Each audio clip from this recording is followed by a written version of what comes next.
Good morning students. पिछले video में मैंने आप लोगों को यूनिफॉर्म और नॉन यूनिफॉर्म स्पीड तक पूरा पढ़ा दिया था, सॉरी यूनिफॉर्म और नॉन यूनिफॉर्म मोशन तक बताया था। उसमें मैंने फिर स्पीड और वेलोसिटी को रोक दिया था, कहा था नेक्स्ट वीडियो में इसको कवर करेंगे। तो बच्चों आज जो हम लोग को पढ़ना है वो स्पीड ही पढ़ना है। अब स्पीड क्या होता है इसको पहले मेरा वीडियो जब तक मैं स्पीड पढ़ाऊँगा तब तक पूरा इसको पढ़ो, उसके बाद वीडियो को पॉज करना, पॉज करने के बाद अपनी बुक से एक बार पढ़ना, तुरंत समझ में आ जाएगा। तो बच्चों देखते हैं कि स्पीड होता क्या है। वैसे बताने की ज़रूरत तो है नहीं, स्पीड तो सभी लोग ऐसे जानते हैं, जितने लोग बाइक, स्कूटी या कार चलाते होंगे उन सभी को मालूम होगा कि स्पीड क्या होती है। जब भी कोई निकलता है तो हम यही कहते हैं कि उसकी स्पीड बहुत तेज़ है, या दो बाइक अगर होती है तो दो बाइक में से हम लोग चूज़ करते हैं कि नहीं ये R15 ज़्यादा तेज चलती है या ZMA ज़्यादा तेज चलती है। तो जो चलने की स्पीड हो, जो चलने की रफ्तार होती है उसी को हम लोग स्पीड बोलते हैं। वैसे तो हिंदी में वो बोलते हैं रफ्तार, लेकिन साइंस के हिसाब से अगर तुम्हें कोई पूछे तुमसे कि साइंस के अकॉर्डिंग ये बताओ कि स्पीड क्या होती है तो कैसे बताएंगे। अब इसको ध्यान से, स्पीड का मतलब होता है distance travelled per unit time. Distance travelled per unit time यानी कि आप एक निर्धारित समय में, एक फिक्स टाइम में कितना डिस्टेंस चल जाते हैं उसी को स्पीड बोलते हैं।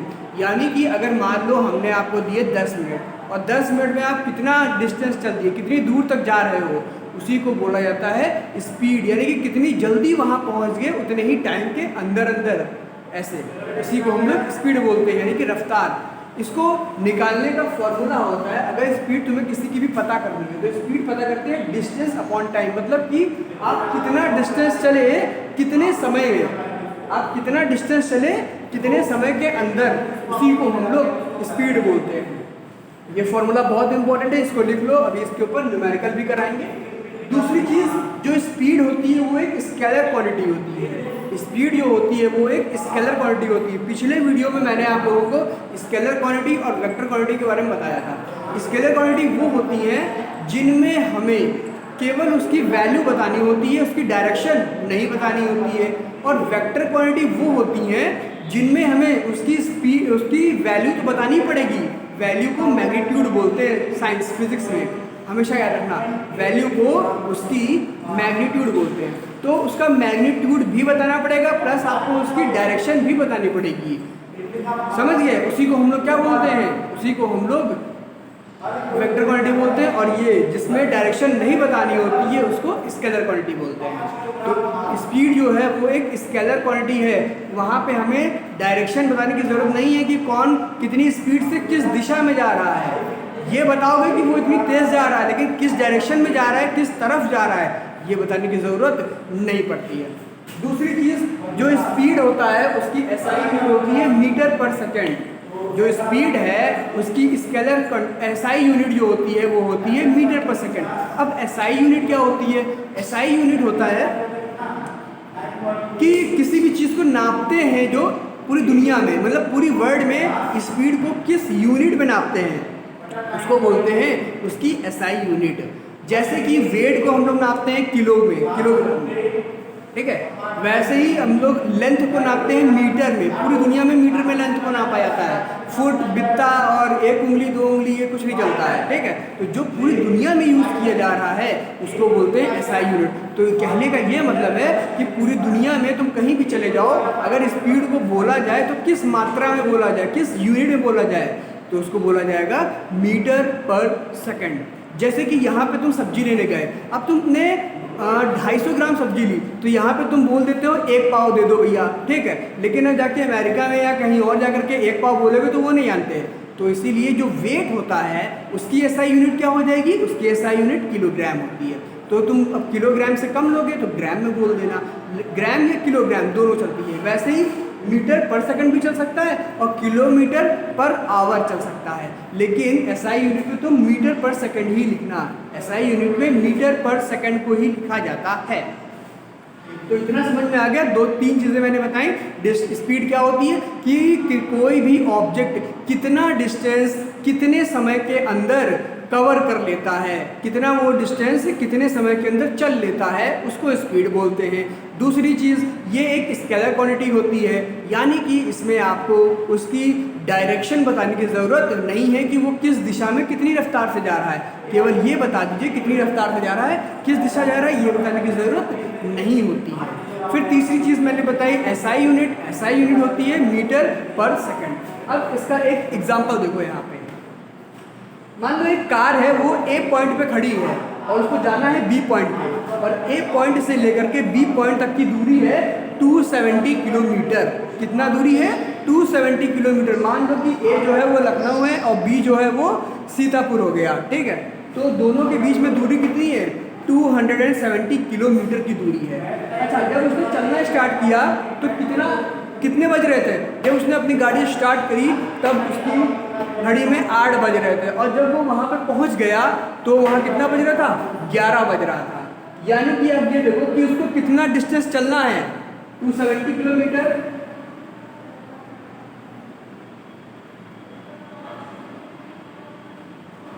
ठीक है, 270 किलोमीटर उसको चलना है। टाइम कितना लिया उसने?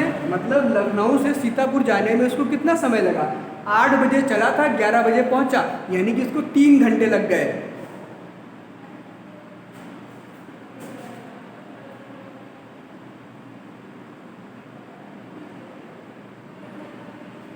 ठीक है, 270 किलोमीटर चलना है, 3 घंटे उसके पास समय है, और क्या निकालना है हमको उसकी स्पीड निकालनी है। तो बच्चा मैंने अभी तुम लोगों को स्पीड का फॉर्मूला बताया, speed equals to distance upon time. तो तुम क्या करोगे?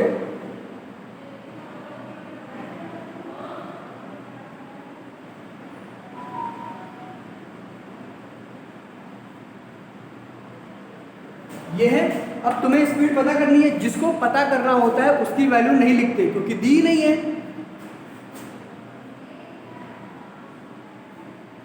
अब डिस्टेंस, तो उसने कितना डिस्टेंस चला है? 270 किलोमीटर। तो यहां पे लिख दो, और कितना टाइम लिया उसने? 3 घंटे। ये है किलोमीटर और ये है आवर। ठीक है, अब क्या करना है? इनको डिवाइड करना है। तो 270 को जब 3 से डिवाइड करोगे तो आएगा 90।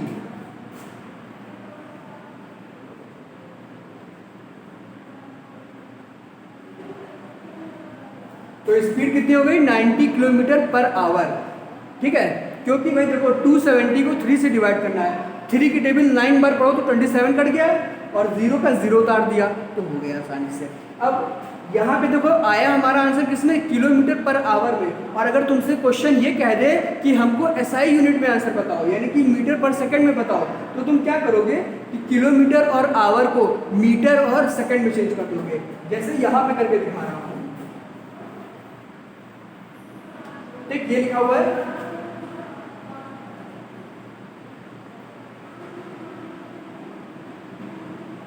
ठीक है, 90 किलोमीटर पर आवर। अब तुम क्या करो? 90 को 90 लिखा रहने दो,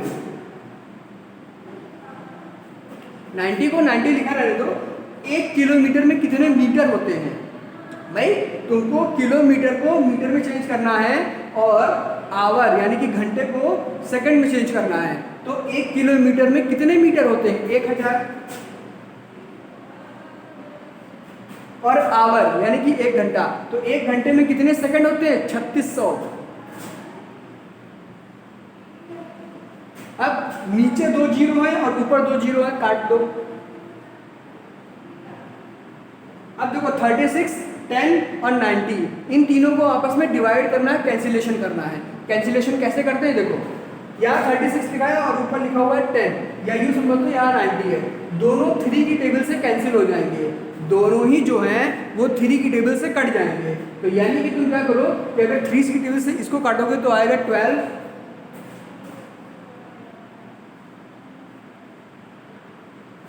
12 और 30 आ गया। अभी भी 3 की टेबल से कैंसिल हो जाएंगे, तो ये जाएगा 4 बार में और ये जाएगा 10 बार में। अब नहीं, अभी भी कैंसिल होंगे, लेकिन अब 3 से नहीं, अब 2 से करो। 2 से जाएगा ये 2 बार में और यहाँ आ जाएगा 5। अब देखो 10 और 2, तो ये 2 जाएगा 1 बार में और 10 जाएगा 5 बार में। यानी कि नीचे हमारे पास 1 बच गया, कुछ भी नहीं बचा, और ऊपर हमारे पास 5 और 5। तो 5 और 5 को मल्टीप्लाई कर दो, कितना हो जाएगा भाई? आप इसके 90 की जगह पे क्या लिखोगे? 5, और 1000 की जगह पे लिखोगे 5, और यहाँ इसकी जगह पे 1 बचा है तो कुछ नहीं, तो 5 मल्टीप्लाई 5, क्योंकि यहाँ मल्टीप्लाई लगा हुआ है, तो 5 मल्टीप्लाई 5 इक्वल्स टू 25, यानी कि अभी तक स्पीड थी 90 किलोमीटर पर आवर और इसमें हो गई मीटर पर सेकेंड। तो आंसर दोनों ही सही है, आंसर तुम चाहे 90 किलोमीटर पर आवर लिख दो और चाहे तो 25 मीटर पर सेकंड लिख दो। इसका ये मतलब है हमने केवल उसकी यूनिट चेंज कर दी है, हमने उसकी केवल एक यूनिट चेंज कर दी है। जैसे यहाँ पे स्पीड बता रहा है किलोमीटर में कि 1 घंटे में 90 किलोमीटर चलता है, और ये सेकंड में बता रहा है कि 1 सेकंड में 25 मीटर चलता है। बात दोनों एक ही है, आंसर दोनों ही सेम है, बस केवल यूनिट चेंज है। यहाँ पे हमने किलोमीटर में चेंज कर दिया और यहाँ पे किलोमीटर में दिया हुआ था। मीटर में इसलिए चेंज किया क्योंकि इसकी एसआई यूनिट क्या होती है, मीटर पर सेकंड में होती है। तो इस क्वेश्चन का एक बार स्क्रीनशॉट ले लो और देख लो।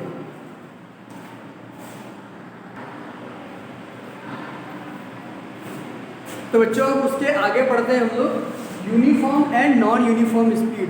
तो स्पीड मैंने इसके पहले बता ही दिया, जितना डिस्टेंस ट्रेवल करते हैं और जितने टाइम के अंदर। दूसरा है यूनिफॉर्म और नॉन यूनिफॉर्म स्पीड, यानी कि यूनिफॉर्म स्पीड क्या होता है और नॉन यूनिफॉर्म स्पीड क्या होता है। तो पहली बात तो ये यूनिफॉर्म स्पीड को हम लोग दूसरा नाम बोलते हैं कांस्टेंट स्पीड, दूसरा नाम भी बोल सकते हैं constant speed. Non uniform speed का दूसरा नाम बोल सकते हैं variable speed.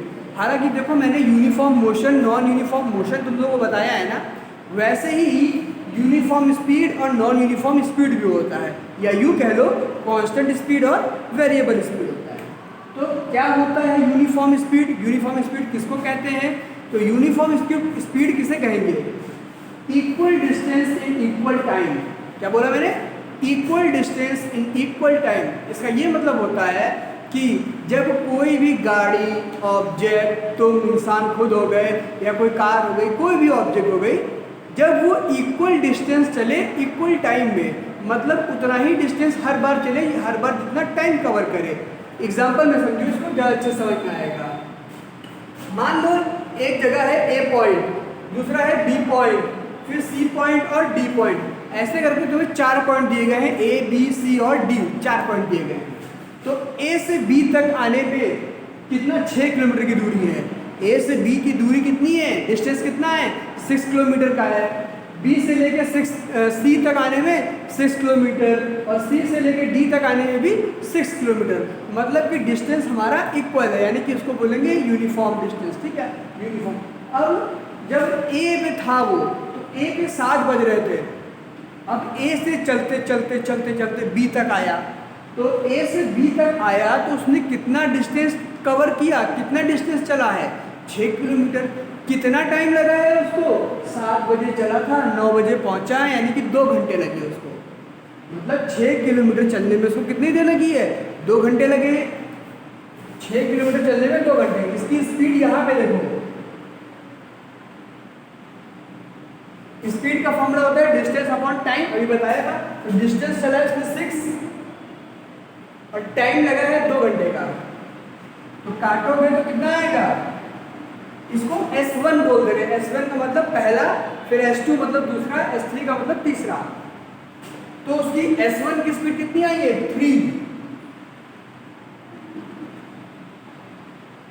3 kilometre per hour. यानी कि यहाँ से यहाँ तक आने में वो कितनी स्पीड से चला है? 3 की स्पीड से चला है। दूसरा है वो B से C तक गया, अब की बार भी उसने कितना चला है? 6 किलोमीटर चला है और 9 बज रहे थे और 11 बजे पहुंचा है। यानी कि S2 के लिए क्या करेंगे? डिस्टेंस अपॉन टाइम, यानी कि कितना डिस्टेंस उसने कवर किया है? 6 किलोमीटर का। कितनी देर लगी है उसको? 2 घंटे। 9 बजे से 11 बजे तक 2 घंटे का समय। तो यानी कि S2 कितनी हो गई? S2 भी आया 3 किलोमीटर। अब चेक करते हैं S3 वाला। तो उसने C से D तक आने में 6 किलोमीटर डिस्टेंस चला है। यानी कि S3 की बात करते हैं अगर, तो उसने 6 किलोमीटर चला है और 11 बजे चला था और 1 बजे पहुंचा है, यानी कि 3 घंटे फिर से हो गए, सॉरी 2 घंटे हो गए।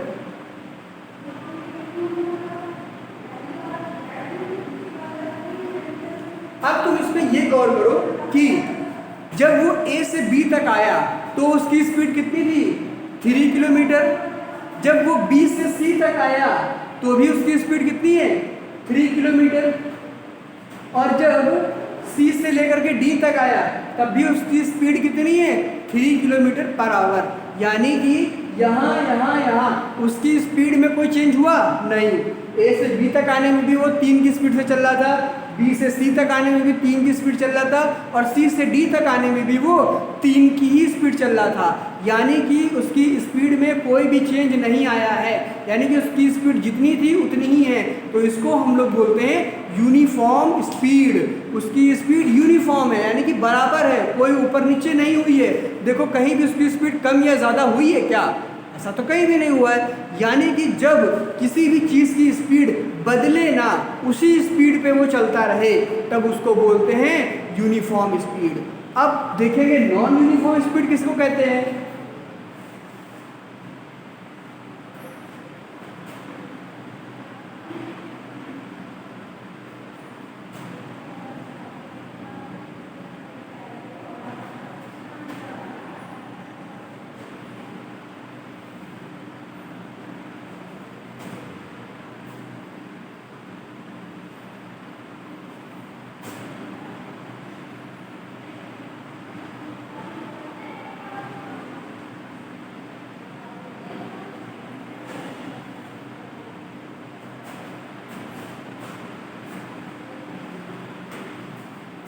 तो देखो बच्चों, कुछ लोग कह रहे हो कोई चेंज नहीं किया, मैंने चेंज कर दिया। देखो अब लिखा है non uniform speed. Non uniform speed, non uniform speed क्या होती है, अनइक्वल डिस्टेंस। पहले क्या था, इक्वल डिस्टेंस, इस पर लिखा हुआ है unequal distance in unequal time. Unequal लिखा है और यहाँ भी अनइक्वल लिखा है, यानी कि ना तो बराबर डिस्टेंस, या तो फिर बराबर डिस्टेंस ना चल रहा हो, या फिर बराबर टाइम ना हो, या फिर दोनों ही ना हो। तो मैंने पहला एग्जांपल तुम लोगों को दिया है ये वाला, तो देखो इसको एग्जांपल से ही समझो, ज़्यादा अच्छा है।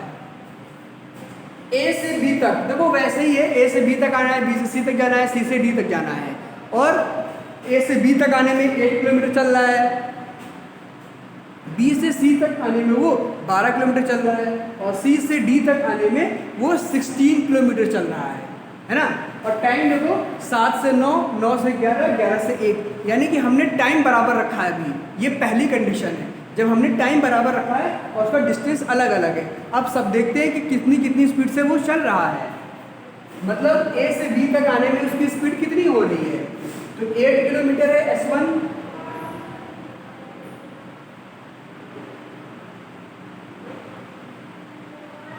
तो S1 कितना हुआ, 8 किलोमीटर चला है और 2 घंटे लगे हैं, 7 से 9 2 घंटे, यानी कि 8/2। जब काटोगे तो S1 कितना आया, 4 किलोमीटर पर आवर। ठीक है, पहले उसकी स्पीड 4 किलोमीटर है। दूसरे में देखो B से C तक आया 12, यानी कि अगर S2 निकाला जाए तो 12/2, अब इसको कैंसिल करोगे तो आएगा 6।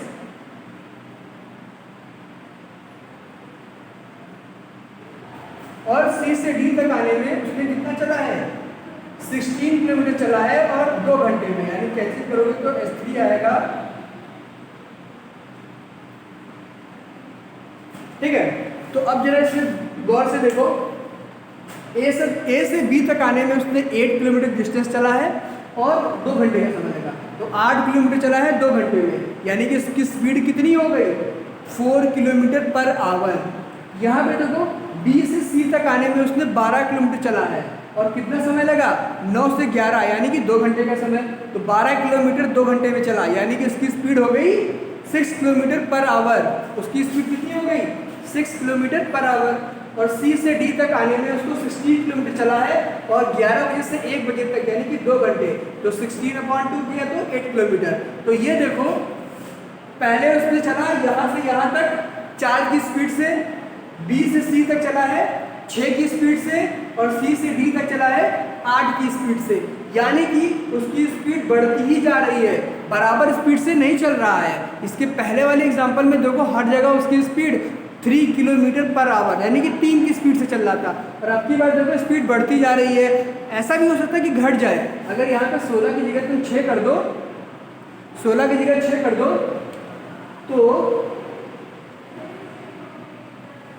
तो 3 हो जाएगी, यानी कि पहले कम थी फिर बीच में ज़्यादा हो गई और फिर से कम हो गई, तो उसकी स्पीड ऊपर नीचे हो रही है, मतलब कम ज़्यादा हो रही है, तो इसको बोलते हैं नॉन यूनिफॉर्म मोशन। यूनिफॉर्म बराबर स्पीड से चल रहा हो, नॉन यूनिफॉर्म जब बराबर स्पीड से ना चल रहा हो। तो बच्चों स्पीड वाला और नॉन यूनिफॉर्म और यूनिफॉर्म स्पीड, ये दो चीज़ें मेरे ख्याल से समझ में आ गई होंगी। अब आपकी एक चीज़ बचती है एवरेज स्पीड। एवरेज स्पीड और बताते हैं।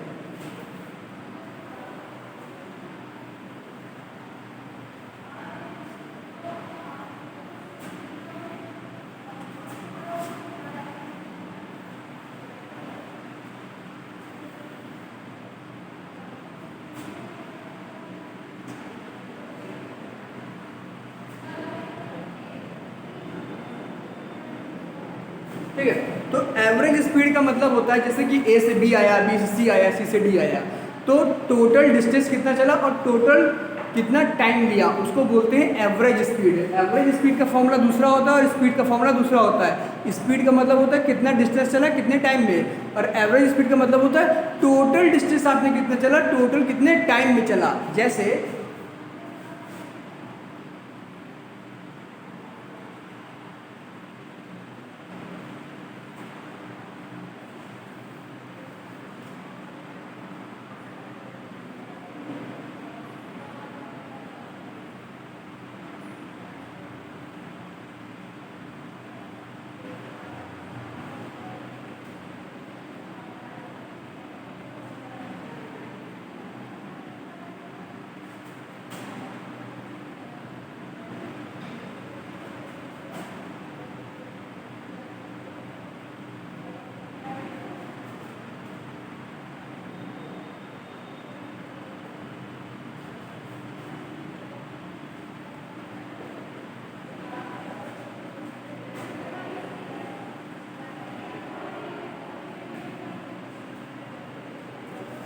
तो बच्चों इसमें देखो थोड़ा सा मार्कर लाइट हो गया है, मैं बोल रहा हूँ तो समझते जाना, ठीक है।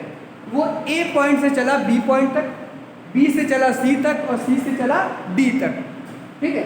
ए से बी तक उसने चला है 6 किलोमीटर, बी से सी तक चला है 5 किलोमीटर और सी से डी तक चला है वो 3 किलोमीटर, ठीक है। स्टार्टिंग की थी उसने 8 बजे, बी पे पहुंचा 9 बजे, सी पे पहुंचा 10 बजे और डी पे पहुंचा 12 बजे। बीच में 2 घंटा लग गया, रुक गया होगा, ज़्यादा देर तक आराम आराम से चल रहा था। अब उसने कहा कि ये बताओ ए से लेकर के डी तक आने में उसकी एवरेज स्पीड कितनी थी, उसकी एवरेज स्पीड कितनी थी।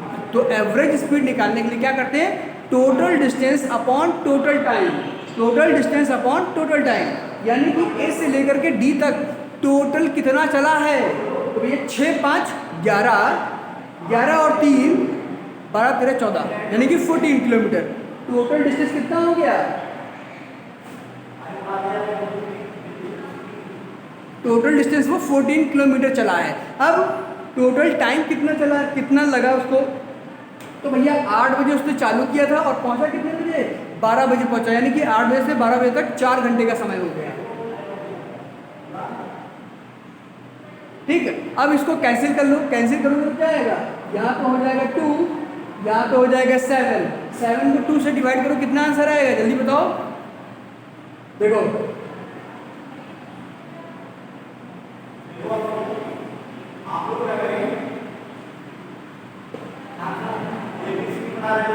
डिवाइड करना सीख लो, आंसर आएगा 3.5 किलोमीटर पर आवर, यानी कि उसकी एवरेज स्पीड कितनी हो गई, 3.5 किलोमीटर प्रति घंटा, यानी कि 1 घंटे में वो 3.5 किलोमीटर चल रहा था। इसी को बोलते हैं तो एवरेज स्पीड, ठीक है। तो बच्चों एवरेज स्पीड के क्वेश्चन तुम्हारी बुक में पेज नंबर 341 पे दिए हैं, बस 341 को ही देखना, 342 को भी मत देखना। वेलोसिटी जो है वो मैं नेक्स्ट वीडियो में दूंगा, पहले यहाँ तक की बुक में जितने भी क्वेश्चन आंसर दिए हैं वो सारे कर लो, न्यूमेरिकल दिए हैं वो सारे कर लो। हालांकि न्यूमेरिकल केवल 2 ही मैंने कराए हैं, 2 पे ही देख लेना, बाकी वेलोसिटी का और एवरेज का एक्सीलरेशन का मैं अभी और दूंगा तो उनको करेंगे। उम्मीद है कि एक्सीलरेशन तक ही मैं दूंगा, ठीक है। तो तुम लोग वीडियो देखते रहना, वीडियो देखना मत बंद करना। Thank you class.